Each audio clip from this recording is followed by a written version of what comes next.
Hello, and welcome to Let's Talk Real Estate and Stuff, a podcast where we dive deep into the world of real estate investing and the random stuff that makes life interesting. I'm John Wetfield, joined by my co-hosts Carlos Zamora from InvestorFuse and Carrot, and BP from Mobile Home Park Operator, and Ted Sysops.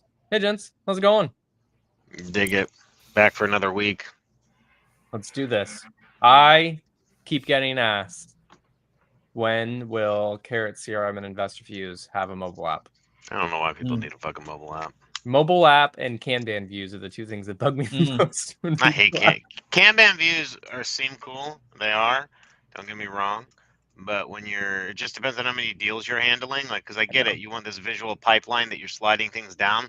But you know how annoying it is when you have a lot of deals that scroll all the way down in this Kanban view and you're trying to That's why I don't like it. That's why I don't like it. If you have enough to fit on one screen, cool. Mm-hmm. If it doesn't fit on that screen, Kanban becomes a headache. Follow-Up Boss used to have it, and I loved it at first, and then it was like, as you start putting all your stuff in there, it was, because if you recall, I used Follow-Up Boss before I went to Podio because I was a realtor back in the day. But yeah, solopreneurs. Yeah, that's the thing. It's like, okay, if I'll just say what my impression is, and then I'd like to get your guys' opinion. If I was to make a mobile app for either one of these two, I'm not going to reproduce every functionality that is inside of the CRM, right? Like, the CRM is built for people and meant for people who are dialing and calling a lot of leads. And they're going through these leads, they're going through their actions.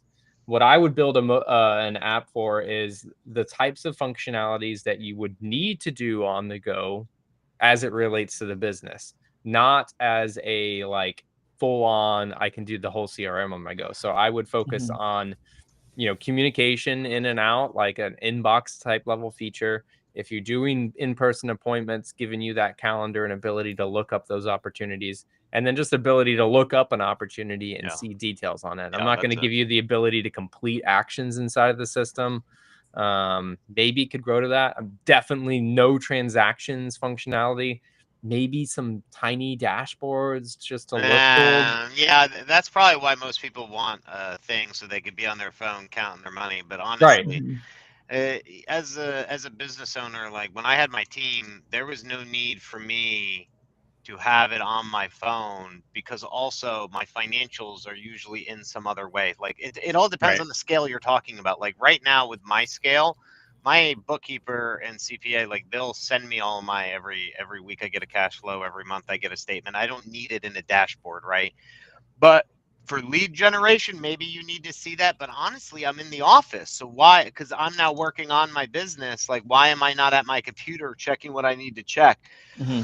Now, I remember when I let go of my team and I was done wholesaling, I was still working some leads, right? We've talked about some of my like random leads. And so where CRM would come in handy is I forward my smartphone to my cell phone because I'm out and about doing other things. I'm on the road at my parks. Somebody calls me and says, hey, I'm Mary Jo. We talked, 6 months ago. I want to sell my house. And I'm like, oh, shit. What do I do? Because I don't know this person or I can't remember the deal. I can't remember the offer. So, yeah, it'd be nice to have a CRM where I can look it up. But let's be real. That's because I am not working on my business. I'm doing other stuff and I am the one answering my phones and I need to do that. There is no reason why someone who has acquisition people or dispo people and a transaction coordinator and why they would need an app, why you would want one more thing on your effing phone to clog up your life. If you're really streamlined, you should have people email. I hate when people Slack me too. It's like, just email me my stuff. And then I have a process. Still use email. I hate email. I have to have email because when you do as much as I do, I have so many people from community managers to leasing to like the bookkeeper. They're all trying to Slack me. And then they're responding in threads and they're sending me documents. And it's like, dude, like it's not just you. Like, email me the stuff and I work through it in the AM and I go through. I've missed too much stuff in Slack. That's a whole other story. But it's like, and then I'm on like 7 different Slack channels for different, like I'm on your guys' Slack channel, my software Slack channel, my business Slack channel, and then all the people in each one of those. And it's like, fuck, dude. Like, Slack is its own problem for sure. Yeah, but it's good for communication. Yeah. Like, you want to ask me stuff, you want to like quick chats, Slack, but don't send me docs and say, I need you to review this document via Slack. It's like, no, dude, like send me, or my cash flow, send me that via Slack, my cash flows, and I'll review it in the morning. Moral of the story is like, the only people asking that question back to you, John, is that Yeah. really the avatar that you want to go after? I mean, that's the thing, right? Like when you have a SaaS software that is focused across the board for all types of investors, right? We're trying to attract the ones that are small and we're trying to attract the ones that large. Like we do have to like cater to them all. So is it the ideal, like, highest value customer? Are they gonna need a mobile app? No, and, like, that's the thing, like, the people that are making a lot of money barely ever ask me for a mobile app. Yeah, Um but no way. Let's talk about Nick again, our guy, if he ever listens. Like, Well, I was no gonna effing say, way is he there. Like, oh, I need a CRM because I gotta check these leads. well, and I was gonna say really quick too. One, it's a perception thing, like especially on iPhone, not like the BlackBerry BP that he's gonna get set up with, where it's just email and phone and text. Which I also am bullish on not making a big comeback. It's the perception of just being able to have it on your phone and like check it and see what's going on. Left Main runs an ad right now where a guy's checking from the golf course, which is, hey, that's pretty cool. But one thing that I think helped us was the virtual wholesaling movement. More people were Mhm. working virtual. When people are at home, it's like, all right, like if you're going to like the kitchen and you want to check stuff or whatever, or walk around and take a call, that's one thing, doing it from like smartphone. But everybody's on their computers, dude. Even Yeah. people I know that go on appointments, BP, you could probably attest to this. People, I preferred to bring my laptop and use a hotspot. Like I want to be able to actually like look at stuff. Like I'm not going to be I'm not going to like tap into a hotspot and make a call from the computer, which you could use the app to do that. But it's like, dude, if you're actually in there, you want to be able to like look at stuff and type. Smartphone phone app sucks. Never got better. I hate when like I take tenant calls, or like I'll call tenants off because we have like every mobile home park has its own number, and I don't want them to have my personal, so I have to get on my smartphone app and call people when I'm out in the parks and stuff. It's not cool. I'd rather just be back at my computer on a headset and doing it that way, or have my computer with me. Yeah. Now, playing devil's advocate, and I don't advocate for this, but it's like, well, my guys need it.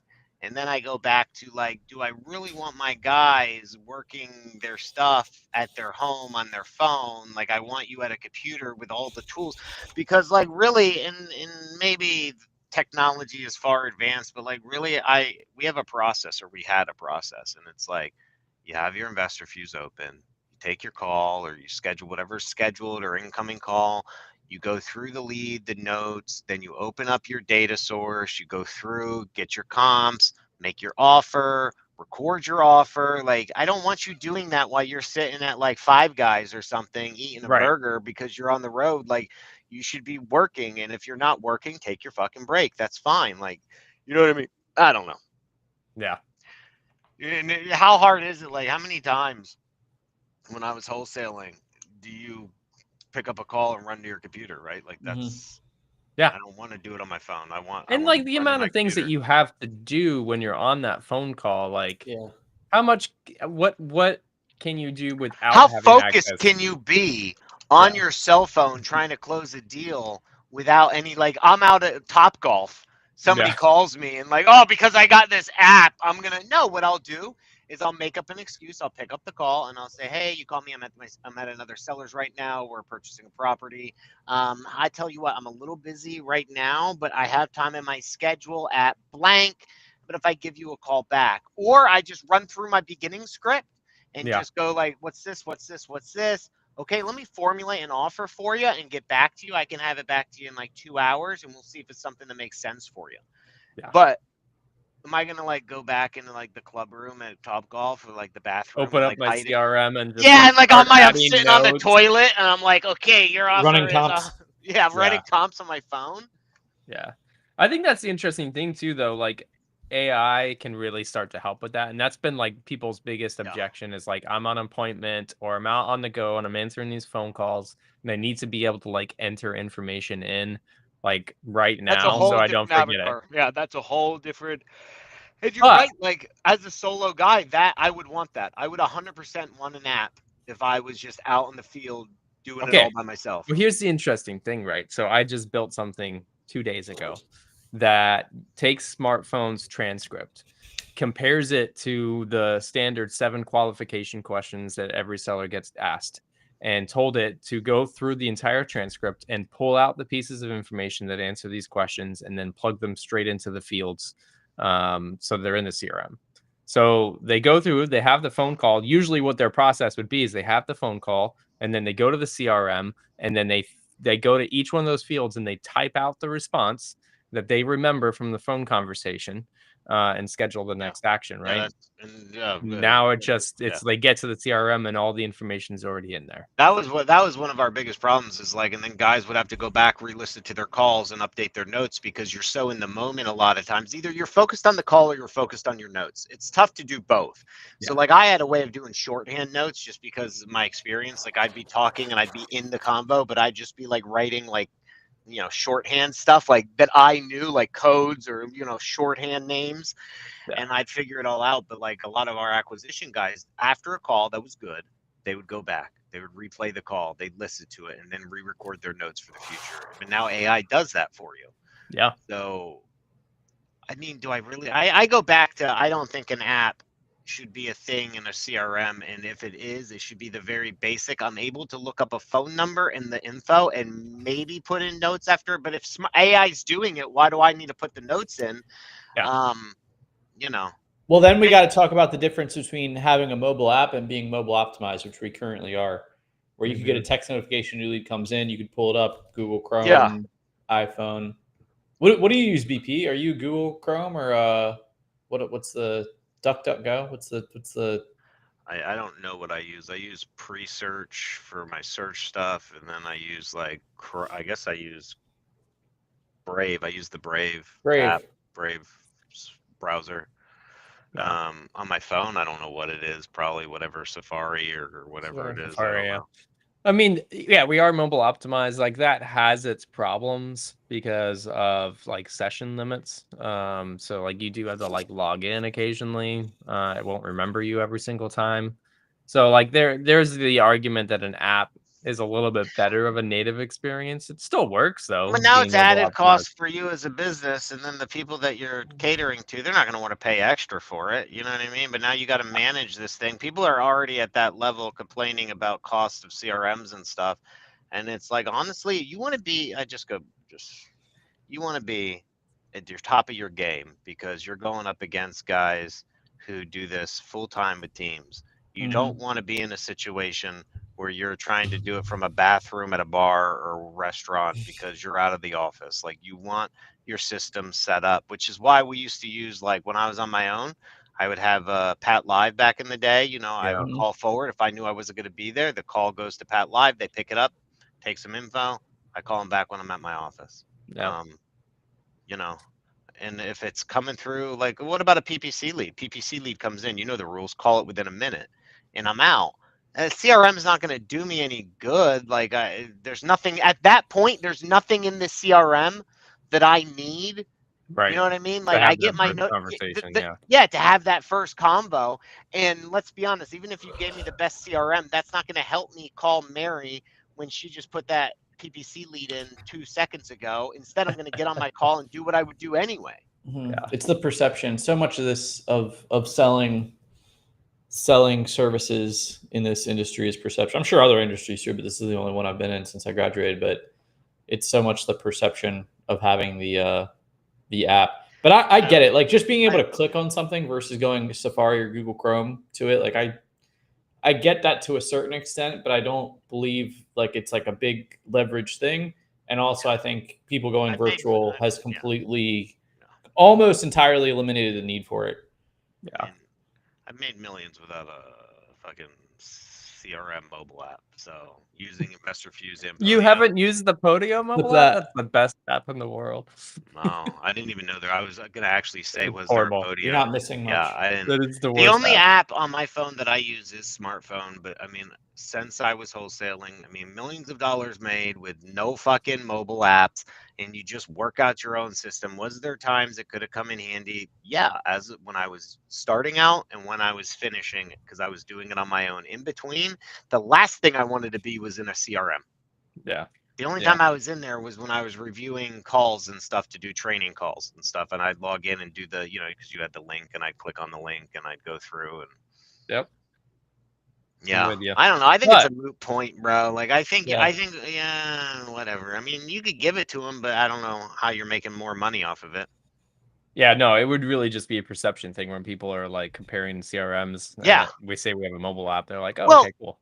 That's the thing, right? Which is like, I equate it to my truck, and it's like, or your phone. Like, you want all the features. Like, my truck my RAM had every feature possible, barely used them. You know what I mean? Like, my phone they're like, oh, you could do all this. And like, all I do is browse the internet and TikTok and stuff. And like, I don't use any of the video editing, all the stuff that comes with it. None of it is used. Right.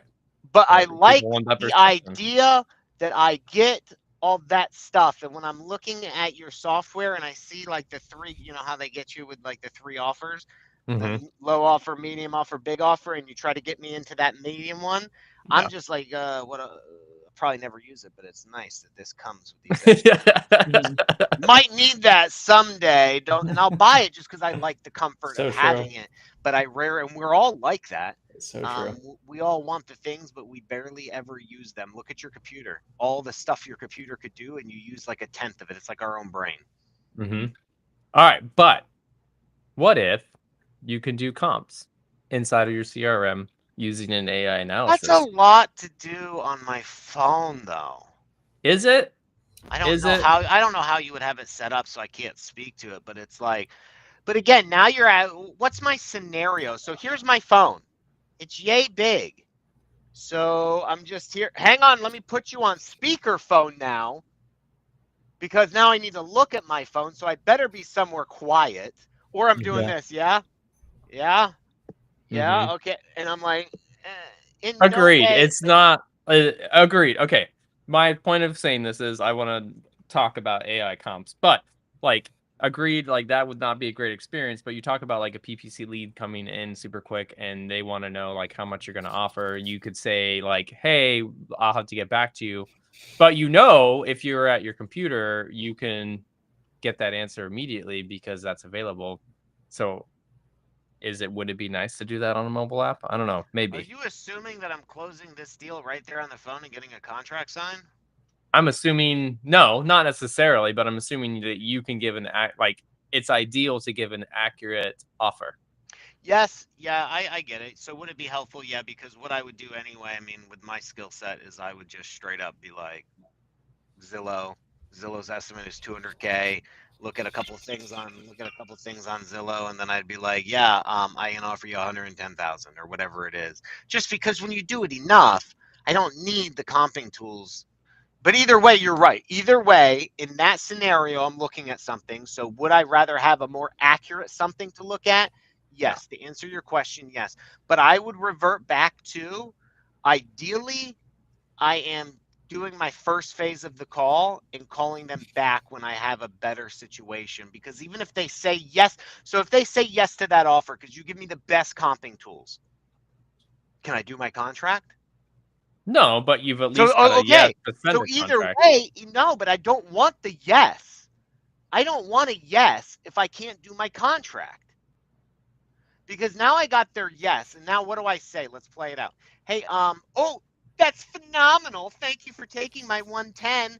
Let me call you back in 2 hours when I'm at my computer to send you an offer. That's the last thing I want to do, because they don't pick up. They shot my offer. I now have given them 2 hours. Instead, if I know I can't perform in that moment, I want to take all the info I can, leave them with like some dangling thing that they want to pick up for me again, something that they need from me to know. But if I've already shot my load and they know my offer, why are they picking up the phone for me? And if they said yes, I want to hurry the fuck up and get them to sign right there in that moment. Isn't that the rule? Sure. Right? Like, isn't that the thing? Like, they accept your offer, get them to sign right there and have. Yeah. Playing devil's advocate, though, the companies that are all about like getting on a Zoom call and walking the contract through them, I guess you could still do that from a phone. You need to like Zoom or Google Meet So from your again, phone, present I don't screen. disagree with you.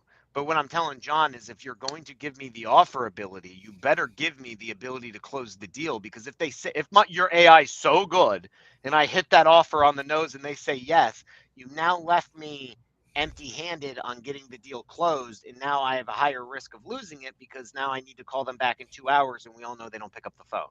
Hmm. So I need to leave them dangling with something. But Carlos, you're right. If I have the ability to close it on the phone, then yes, the offer thing would come in handy because yeah, I'll hop on a Zoom. I can DocuSign you from my phone. But now we're talking about exactly what John didn't want to do, giving me all the features of my desktop CRM on my mobile app, because now I need to make the offer, record the verbal offer, send a contract, and do all of that, and then be able to log into my DocuSign to make sure these fuckers actually sign it. See, I was just trying to make a great transition into talking about AI comps, but you just decided to throw some dynamite on that. No, AI comps are essential, I think. But again, not for the I mean, I think for a desktop. I mean, I think you give it to me for the desktop, that would be fucking awesome. Well, then let's talk about that because we're working on our alpha right now. So I built an alpha functionality. It's not in the CRM, so I can't show you things except for the final output, but it does web research on the property. It does RAI data research on the property. It then takes comps, analyzes the comps, and then ultimately comes back with the excuse me, the suggested comps, and then offer ranges, anchor prices. So I want to test its validity. So what I want to do is I want Brandon, you to give me a property address. Ooh. And you're going to come up with what you would say. And I'm going to put it into here and we'll see how close we are. Can't spell Brandon without AI. I'll tell you that. Why am I the one coming up with the property? Wait, I'm so confused. What am I doing? Say it one more time. Say it one more time. Good. You're going to pick a property and then you're going to do your comping and you're going to come up with this is what I would offer this person if they called me. And what do you... So, and we're going to compare me to AI? Yeah, you're going to go first. And then you're going to say, this is what I would offer at. And these are the reasons why. And then we're going to look to see what the AI said. Dude, I feel like you should have told me. Love when John puts BP on the spot. I'm just trying to figure out like how I'm coming up with a property.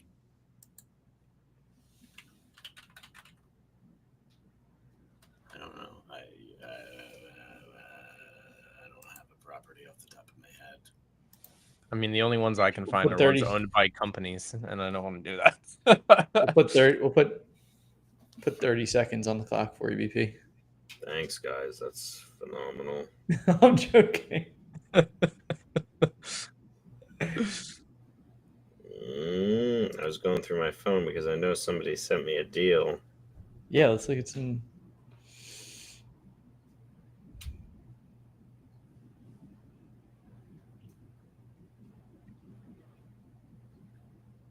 Do you guys want to talk while I do this, or do we just want like dead air?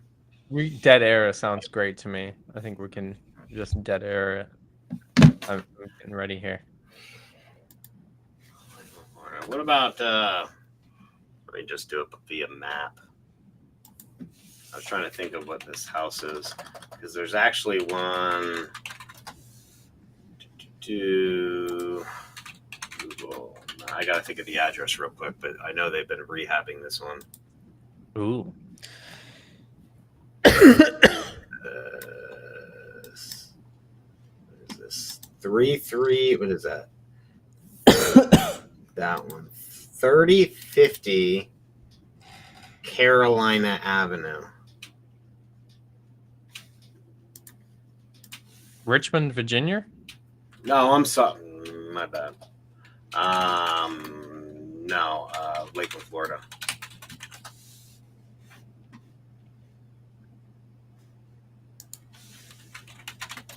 You want to pull it up and share your screen? Sure. Hold on. Gotta run my flow.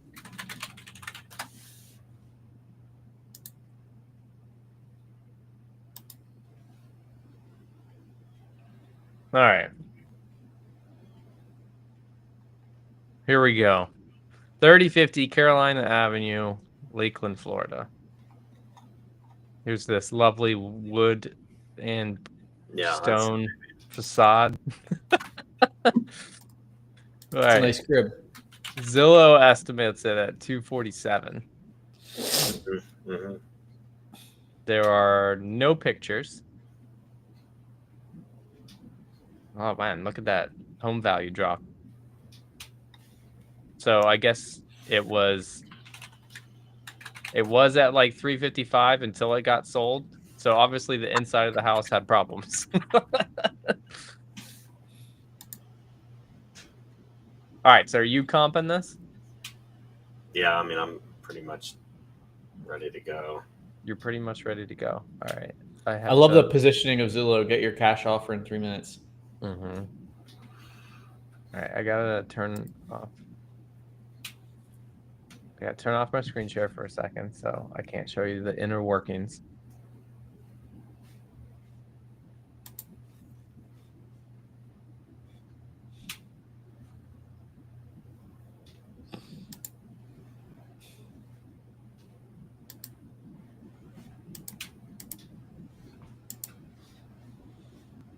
Mm-hmm. I love how I'm at my studio computer and not at my computer with MLS access or any of my software. So, like, I want everyone to know I am literally doing this with just the Zillow tool, and that's it. Did it say how many bedrooms it was? Zillow said it was 3 beds, 2 baths, 1,852 square feet.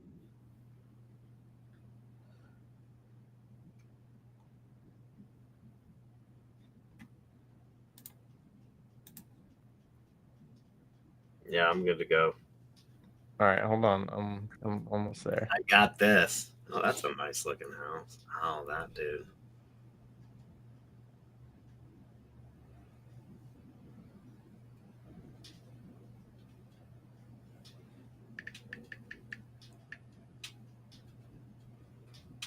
All right, why don't you start talking about what you would offer it at while I finish up here? Well, so do you want me to go in and talk about like what I think it's worth? Yeah. So I think in this area it's probably worth about 350. It's only a 3-2 in this area. 4 bedrooms is kind of like a common thing. So when it's a 3-2, you're thinking it's a young family. So I always look at my end avatar. It's got to be somebody with 1 kid, max 2, right? And you got no spare bedrooms, no room for growth. So it's more of a starter home than anything. It's less than 2,000 square feet. And as a family, you really don't want less than 2,000 square feet if you expect to grow. 1,800 is what I used to sell to people as like the perfect, like, snowbird style home. 15 to 1,800 is that ideal because it's easy to take care of. But as a family home, it becomes difficult. So I don't think it's going to hit the 400s because of that. If it was 4 bedrooms, 4.2, 4.3, I think you could hit 400K. But because it's not, and you got no pool, you got no patio, you got no deck, no nothing. It's just a tiny little concrete slab out back. I'm going to say it's worth about 350 to 360, fully rehabbed. And So what would you offer? Can I get there, please? No. I am going to assume that I can do this rehab because I'm going to do a roof and I'm going to do an interior. So I'm assuming $45,000 all said and done. And I have to assume like it's not a complete bag of shit. Obviously, they were trying to sell it at 350, so it was probably well kept, but outdated. So the owner probably thought like, oh, because it's so nice, I could get market value. But market value at that price is for fully rehab. So I'm going to say kitchen, bathroom, floors, paint, no major plumbing, no major electrical. But I do got to do a roof because of Florida insurance. If your roof's not like 5 years old or 10 years, you got to just do the roof. You got to price it in. That roof's going to probably be like 8K or so, 9K, depending on the deals you get. So I'm going to be all in for like 45, 47K. So I'm going to calculate here on a 350 home. I'm probably going to want at least a 20% margin. So that's going to be 80, 280. Minus my 45,000. I'm going to be at 235 on this thing.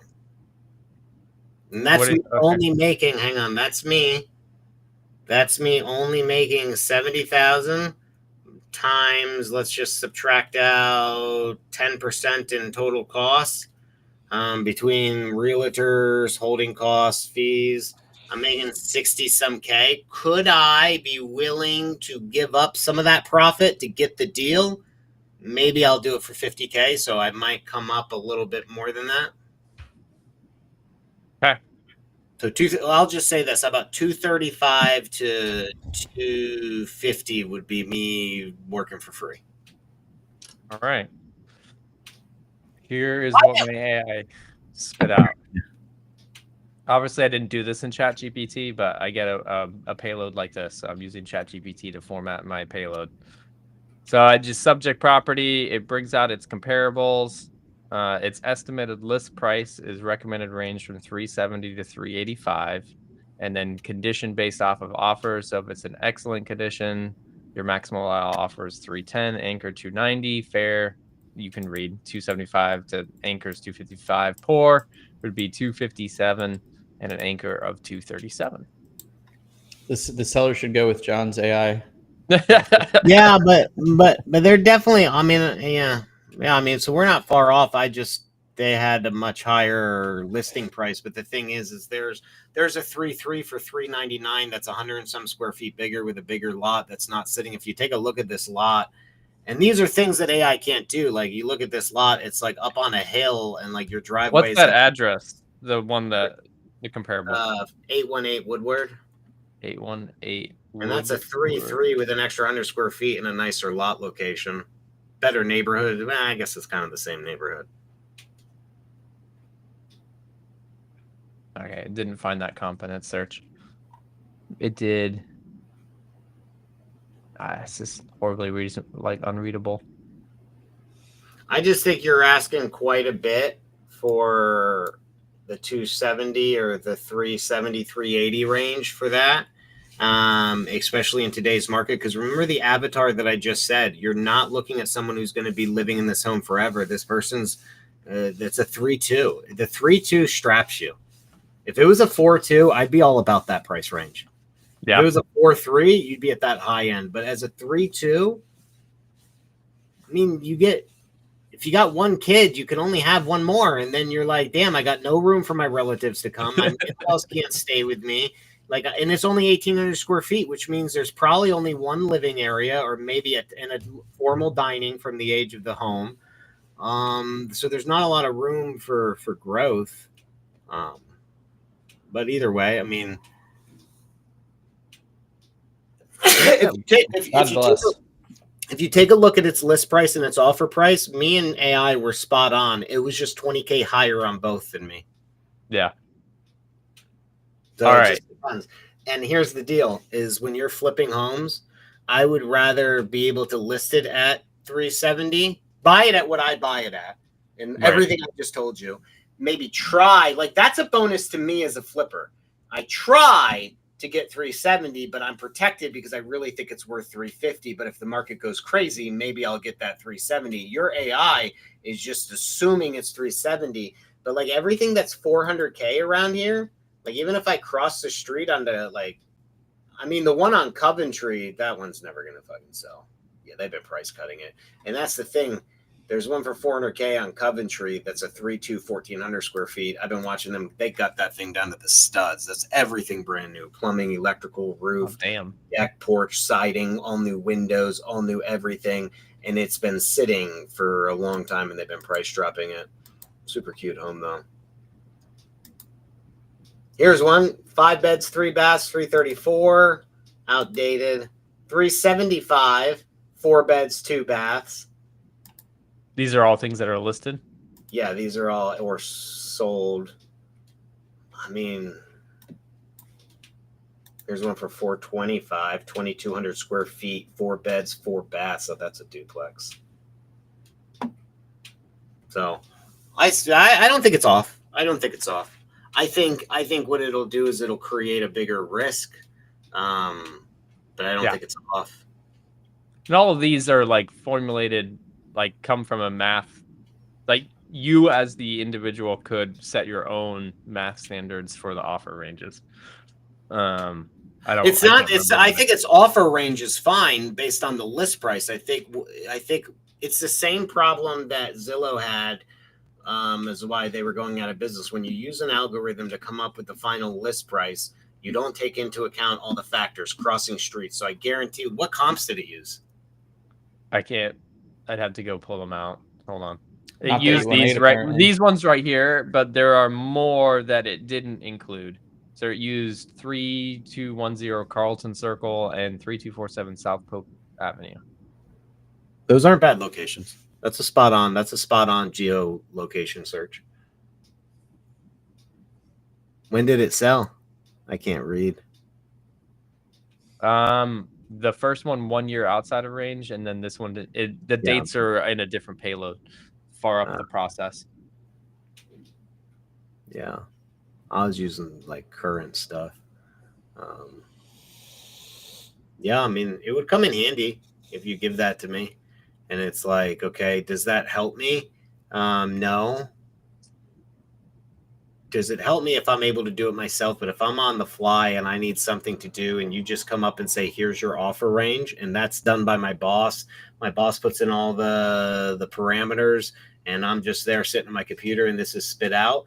Does it save a lot of the biggest part about making offers as an acquisition is the self-doubt people have about, is their offer good enough? And then they biff it on the phone and they get nervous and they say too high because like they don't want to get rejected and they think maybe their math is wrong, or they say, I'll call you back, and they go to the boss or whoever's in charge, the manager, and they're like, hey, can you help me comp this? And by then it's already too late. So yeah, I definitely think this would come in handy. You don't need to do everything yourself. Like, yeah, and that's the avatar that we're going after with this type of stuff. Yeah, I mean, I think again, spot on.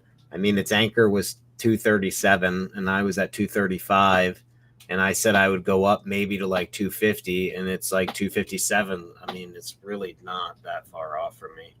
Yeah. Did it say what kind of rehab numbers it was giving? It uses that math. I don't know if it's outputting it yet. I'm still working the prompts a lot. Like, there's a lot more like, what is it the user inputs? What is it that comes out? So yeah, still a lot more work to do. But it's good that it's closer right now. Yeah. Yeah. I mean, especially if I could put in my numbers for like roofs, plumbing, or remember how I used to have that little, I don't know if you were using it, but remember that thing we used to use that I had created for like different price ranges and price per square foots and different, here's what a bathroom costs if I'm doing mid-level, low-level, and we used it for the trainings back in the day. If I could input all that into there and it uses it, that'd be handy. Yeah. Steps in the right direction. Steps in the right direction for sure. Every day taking steps in the right direction. Cool. All right. That was a good first test. Log and load. I dig it. Now I'm looking at houses. All right. You've got some news for us to review, Carlos? Yeah, if you've got a little video teed up for if you want to pull it up from friend of the show, Scott Morse, Lamasu Leads. Let's do this.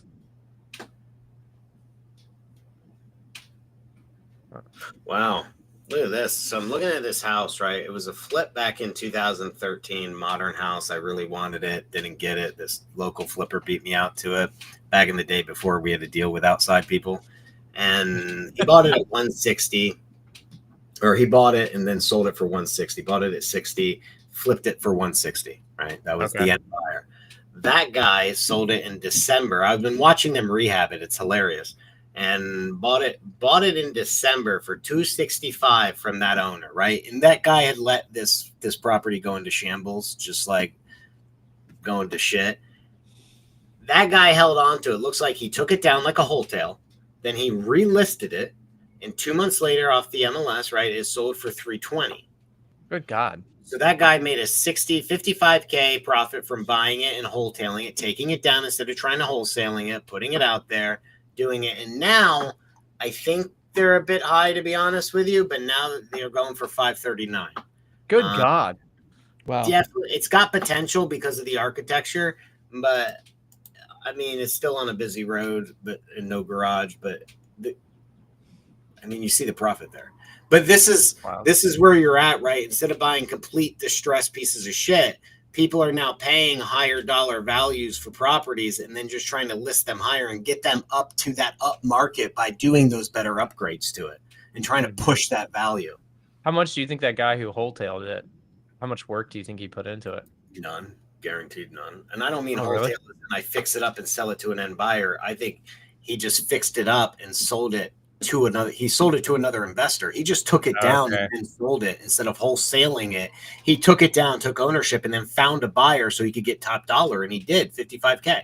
He made $55K off that deal just by taking it down. Probably had what, 7-8K in payments or whatever. And I mean, that's a good deal. Good for him. That's a good deal. All right, let's see what. Oh shit! Is this the right tab? I see. no. What's the video? Okay, hold on.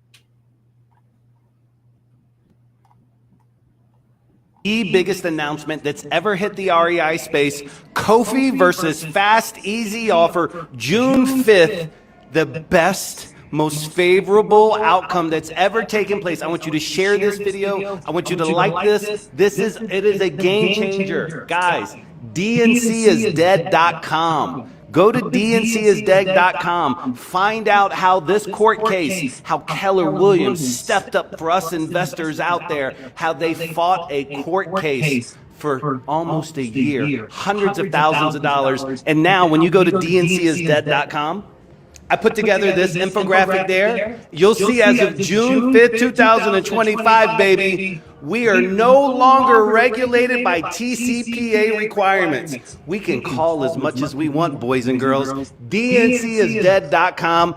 Go check it out. I don't get it. I guess I got to go to dncsdead.com. Let's pull it up.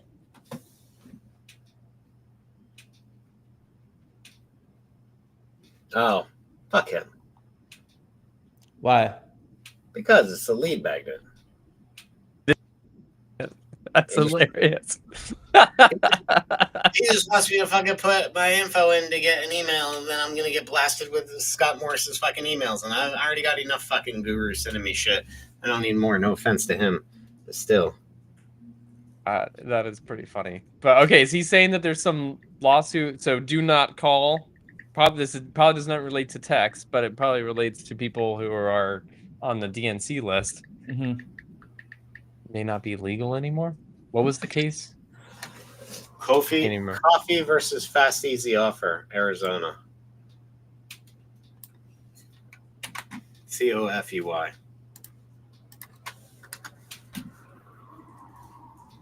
Oh man. Document and context. Oh, I get it. Well, makes sense. So what are you getting? Because I don't want to read the argument is the same that all of us investors use stupidly, without any legal anything. We just use logic and common sense that we're not soliciting to sell you anything. We're buying. So calls that say, have you given up on selling your property are not solicitations because they do not offer to sell or rent anything to the call recipient. The court said that the calls related to future selling activity, not future buying activity. Noted that the caller's intent was to buy the property, not sell something to the plaintiff. And they, so even if it results in less favorable outcome, additionally, the court clarified that real estate agents calling property owners to offer to list their properties are engaging in buying activity, as the consumer is buying to help sell their property. So technically, I mean, that's what everyone said. Oh, well, we're not actually selling them stuff. We're not soliciting. And then the argument back was, yes, you're offering services. That's soliciting. People were like, no, I'm making an offer. But it looks like here that would be the thing, that now we're not put in the same category as those people. That's cool.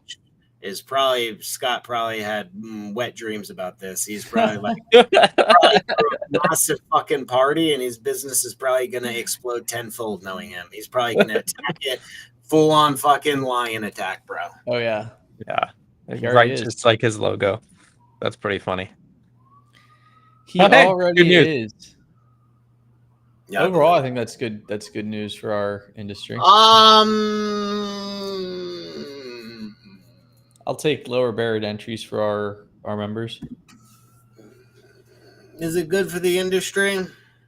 It's in the short term good for the people that we serve. Yes. Who the fuck do we serve? Investors we doing don't have direct to time seller to get marketing. into that kind of conversation, Brandon. Oh, you mean like your investors? Yeah, okay, I get it. Yeah, I mean, can they attack more people now and like go back to the days of old? Does that help my phone from blowing up? No, it definitely doesn't. My phone's already, but now my line of I'm on the do not call list needs to be. I need to revamp it because that's all I used to say. I'm on the do not call, and then I'd never get a call from and I do the same all the time, and then people are like, oh my god, I'm so sorry, and they hang up on me. It'll be interesting because like I'm not muting him. No, I'm not.